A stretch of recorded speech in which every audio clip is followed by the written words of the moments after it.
In this guide, I will be showing you guys how to change your Roblox avatar gender. Let's get started. First, launch your Roblox app, then navigate to the More page. Now head over to the option settings. Once you're over here, navigate to the option account info.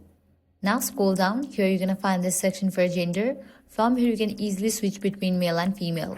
Roblox also gives you another option, and this one gives you even more control. Instead of changing your account gender, you can customize your avatar manually.